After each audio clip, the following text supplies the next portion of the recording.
그래서 차별금지법은 국민의 26.3%만이 찬성을 했고요. 우리의 실생활 포함된다고 법적 강제령을 통해서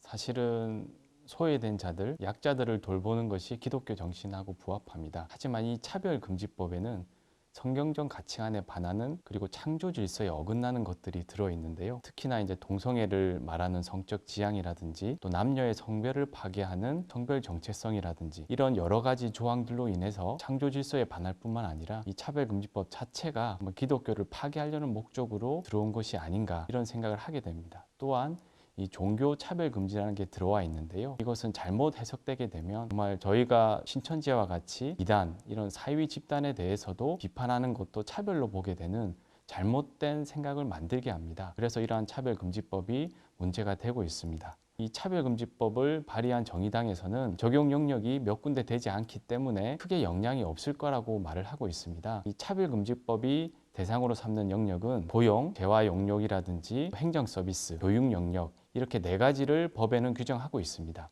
하지만 법 조문을 살펴보시면 방송이라든지 언론, 그리고 신문, 그리고 각종 회사들, 학교까지도 모두 적용 범위에 포함되게 됩니다. 그렇기 때문에 단순하게 4가지 영역에 한정하는 것이 아니라 사실상은 사회에 그리고 모든 계층에 또 모든 직업군에 해당할 수 있는 그러한 영역까지 포섭하고 있습니다. 그래서 차별금지법은 우리의 실생활 전체에 다 포함된다고 볼 수 있습니다.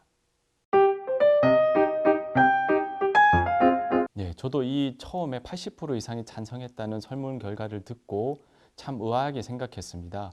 과연 전 국민이 성적 지향이라는 동성애라든지 성별을 남녀 외에 인정하는 제3의 성, 젠더를 인정하는 것에 과연 동의를 했을까라고 생각하고 설문지를 한번 봤습니다. 그랬더니 그 설문지의 내용이 이러한 포괄적 차별금지법을 질문하는 것이 아니라 그냥 일반적으로 모든 사회 구성원들이 차별받지 않고 살 수 있게끔 법률을 만들면 좋지 않겠느냐 이런 취지의 질문이었습니다. 아마 이걸 듣고 계시는 모든 성도님들도 그러한 법은 만들어야지 라고 생각을 하실 건데요. 그러한 질문에 있어서 80%가 넘었다고 한 것은 이건 어찌 보면 정말 전 국민을 기망하면서 여론을 호도하기 위해서 이러한 결과를 내놓은 것이 아닌가라고 생각하게 됩니다. 그래서 저희가 다시 한번 성적 지향이라든지 이런 처벌 조항들이 포함된 차별금지법을 정말 원하시는지에 대한 여론조사를 실시했었습니다. 그랬더니 국민의 26.3%만이 찬성을 했고요. 대다수의 국민들은 사실상 이 포괄적 차별금지법에 반대하고 있다고 생각하시면 될 것 같습니다. 정의당 장혜연 의원이 이 법안을 발의하면서 차별금지법은 소극적인 법이다. 누군가를 처벌하기 위한 법은 아니다라고 설명을 해서 마치 이 법은 그냥 기본적인 것들만 담고 있는 것 같습니다. 하지만 차별금지법에 담겨진 이 구제 조치에는요, 여러 가지가 있습니다. 특별히 국가인권위원회가 시정 공고를 먼저 할 수 있게 되어 있고요. 그리고 이 시정 공고를 따르지 않을 때는 시정 명령이라는 것을 통해서 강제를 할 수 있습니다. 또 만약에 이 시정 명령에 따르지 않는다면 이행 강제금을 통한 강제가 가능한데요. 이 법에는 현재 3천만 원 이하의 이행 강제금을 횟수 제한 없이 중복적으로 부과할 수 있도록 되어 있습니다. 또한 여기서 그치는 것이 아니라 징벌적 손해배상이라고 해서 손해액의 2배에서 5배 그리고 최하 500만 원 이상의 금액을 징벌적으로 손해를 배상하게끔 헤어주는 제도가 되어 있고요. 더 무서운 것은 입증 책임을 전환을 시켜놨습니다. 이게 무슨 의미냐면 피해를 받은 사람은 피해를 받았다고 주장만 하면 되고요. 피해를 주지 않았다, 차별 행위가 아니다, 그리고 정당한 사유가 있다라는 것은 모두 정말 상대방인 가해자가 하도록 되어 있습니다. 그러다 보니까 이 모든 것들을 입증하기는 사실상 불가능에 가깝고요. 그래서 누군가가 악의적인 마음을 품고 차별을 받았다고 주장을 하게 되면 엄청난 재정적 손실을 감당해야 되는 엄청난 무시무시한 법들이 규정이 되어 있습니다. 만약에 어떤 가게 주인이 있는데 이 가게 주인이 자기의 신앙의 양심에 반하는 일을 해야 된다고 가정을 했을 때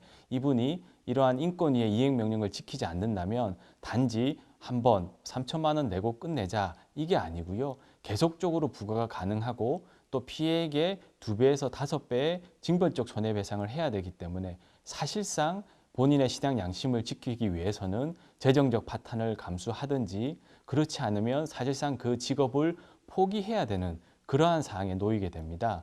따라서 이 차별금지법은 결코 처벌을 하지 않겠다는 것이 아니라 사실상 반대자들을 처벌하고 또한 자기의 양심을 지키는 사람들을 재정적 파탄에 이르게 하는 그런 엄청난 법이라고 생각하시면 됩니다. 또한 여기서 그치는 것이 아니라 만약에 인권위원회에 진정을 하려고 준비하는 사람에 대해서 불이익한 조치, 즉 이 사람에 대해서 징계를 한다든지 다른 여러 가지 벌칙을 주게 되면요, 이거를 불이익한 조치라고 하는데요. 그랬을 경우에는 이 조치를 한 사용자에 대해서 1년 이하의 징역, 1천만 원 이하의 벌금을 부과할 수 있도록 되어 있습니다. 따라서 이 차별금지법은 단순하게 기본적인 것을 규정하는 것이 아니라 말을 듣지 않는 가해자에 대해서는 법적 강제령을 통해서 나중에는 형사처벌까지도 가능하도록 만들어 놓은 법입니다.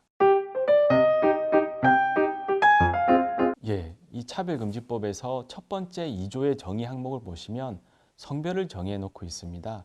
우리가 일반적으로 알고 있는 성은 여성, 남성, 양성입니다. 이 양성이라는 제도는 대한민국 헌법에도 규정되어 있고요. 또 우리가 믿는 하나님께서 성경에서도 분명히 남자와 여자를 만드셨다고 했습니다. 하지만 이 차별금지 법안에는 여성, 남성 외에 그 외에 분류할 수 없는 성이라고 해서 제3의 성을 인정할 수 있도록 만들어 놓았습니다. 이것은 대한민국 헌법에 반할 뿐만 아니라 정말 하나님의 창조 질서에 도전하는 법이라고 볼 수 있습니다. 그리고 차별금지 사유에 성적 지향이라는 것을 넣어 넣었는데요. 성적 지향이라는 것은 이성애 뿐만 아니라 동성애, 양성애, 그 외에 여러 가지 성적 취향을 포함할 수 있도록 되어 있습니다. 따라서 하나님께서 가증스럽게 여긴 이 동성애에 대해서도 이 법을 통해서 차별하지 말라는 이유로 동성애를 옹호하고 동성애를 보호하려는 그러한 법이라고 볼 수 있습니다. 또한 이 차별금지법에는 성별 정체성에 따른 차별을 하지 말라라고 되어 있습니다. 이 성별 정체성이 무엇이냐면요, 내가 느끼는 성과 남이 생각하는 성이 다를 때, 즉 나는 생물학적 남성인데 스스로 생각하기를 여성이라고 생각하게 되면 다른 사람이 봤을 때는 남성이지만 여성이라고 인정해 줘야 되는 게 바로 성별 정체성입니다. 이러한 성별 정체성 조항이 들어오게 되면 생물학적인 남성이 여성용 화장실, 목욕탕, 라커룸, 심지어는 여대에 들어가려고 할 때 막을 방법이 없게 되고요. 이것을 막게 되면 차별 행위가 되어서 인권위로부터 제재 조치를 당하게 됩니다. 또한 종교라는 차별금지 사유가 들어가 있는데요. 단순히 종교적 차별은 금지해야 되겠지만 이것으로 인해서 이단, 사이비에 대해서 합리적인 사실로 비판하는 자유까지도 뺏어갈 수 있습니다. 그러다 보니까 기독교에 있어서는 이 여러 가지 사유들이 너무나도 치명적으로 다가올 수밖에 없고요. 결국에는 목사님들이 동성애라든지 이단, 사이비에 대해서 아무런 말씀을 할 수 없게끔 만드는 법이라고 볼 수 있습니다. 지금 일간에서 동성애를 죄라고 하는 목사님이 감옥에 가느냐라고 많이들 질의하십니다. 여기서는 두 가지를 나눠서 보셔야 되는데요. 동성애를 죄라고 말하는 설교하시는 것이 과연 차별 행위에 해당하느냐, 차별 행위가 있을 때 목사님이 형사처벌을 받느냐, 이 두 단계로 나눠서 보셔야 됩니다. 첫 번째 보셔야 될 거는 과연 동성애는 죄라는 것이 차별 행위에 해당하느냐? 네, 맞습니다. 국가인권위원회 위원장도 한교총에 와서 목사님들한테 설명하셨을 때 차별 행위에 해당한다고 설명을 하셨습니다. 또한 이 차별금지법안에 보시면 정신적 고통을 가하게 되는 괴롭힘이라는 것이 포함되어 있는데요.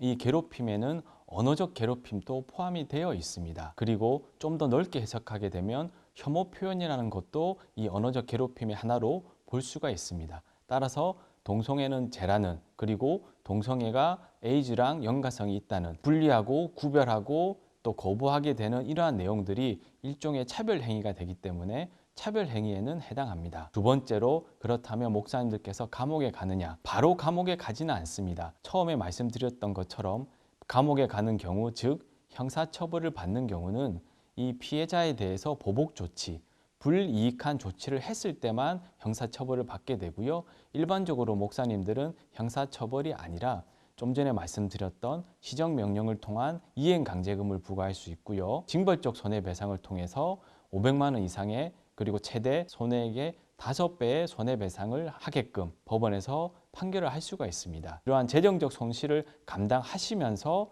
이러한 말씀을 하셔야 되는 건데요. 이 동성애라는 죄라는 설교를 유튜브나 언론, 방송을 통해서 하시게 되면 이것 또한 제재 대상이 되고요. 여러 가지 시정명령, 이행강제금, 그리고 징벌적 손해배상의 대상이 되십니다. 더 큰 문제는 목사님들뿐만 아니라 바른 신앙을 가지신 분들, 특히 동성애에 대해서 반대하시고 또 이단 사회비에 대해서 경각심을 가지고 계시는 많은 성도님들이 이제 일반 사회에 나가셔서 이러한 발언을 하실 수 없다는, 이것이 더 위험하고 무서운 일이라고 볼 수 있습니다.